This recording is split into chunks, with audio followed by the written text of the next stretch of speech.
নিজৰ ঠাণ্ডাতে গুৰুদেউ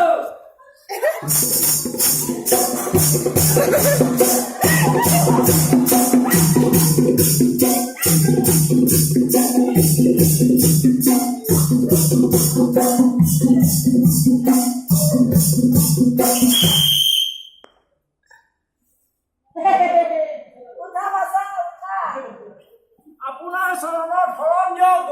গুৰুজী বিল্ডাৰৰ ভয় আপোনাৰ কাৰণেতো মই আজি হাবিলাৰৰ পৰা বাচিলো হ'ব আৰু মোৰ ওচৰত তুমি শৰণ ল'বলৈ হ'লে এটা প্ৰতিজ্ঞা কৰিব লাগিব এটা কি গুৰুজী মই 4টা প্ৰতিজ্ঞা কৰিম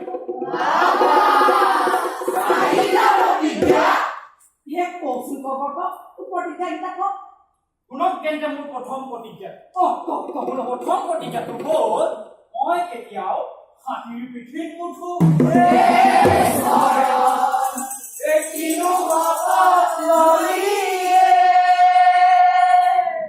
আৰু কিবা আছে মোৰ দ্বিতীয় প্ৰতিজ্ঞাটো শুনক মই কেতিয়াও সোণৰ কাঁহীত ভাত নাখাওঁ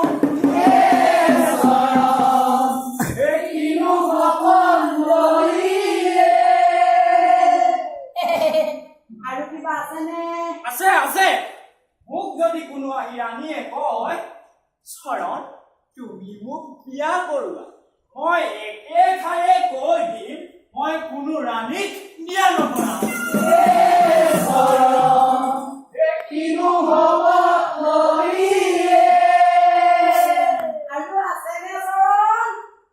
আছে মোৰ শেষৰ প্ৰতিজ্ঞাটো শুনক এই দেশৰ ৰজাই আহি যদি মোক কয় চৰণ ৰাজসিংহাসন খালী হৈ আছে তুমি আহি ৰজা হোৱা মই একেঠায়ে কৈ দিম মই কেতিয়াও কোনো দেশৰ ৰজা নহওঁ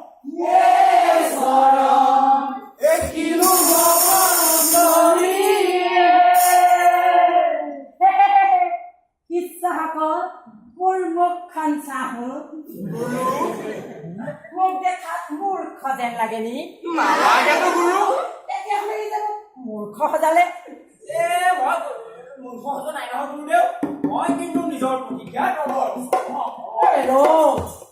মই কেনেকৈ বিশ্বাস কৰোঁ মই দিয়া প্ৰতিজ্ঞাতে প্ৰতিজ্ঞা কয় যে তই কোনো দিনে মিছা কথা নকওঁ সেইটো আৰু কথা হ'ল নেকি চুৰ কৰা আৰু মিছা কথা কোৱা দুইটা এটা মুদ্ৰাৰ পিটি সেইটো কেনেকৈ হ'ব পাৰে তই মোৰ ওচৰত হৰণ ল'বলৈ হ'লে এই প্ৰতিজ্ঞা ল'বই লাগিব ঠিক আছে তেনেহ'লে আজিৰ পৰা মই মিছা কথা নকওঁ মোৰ ইচ্ছা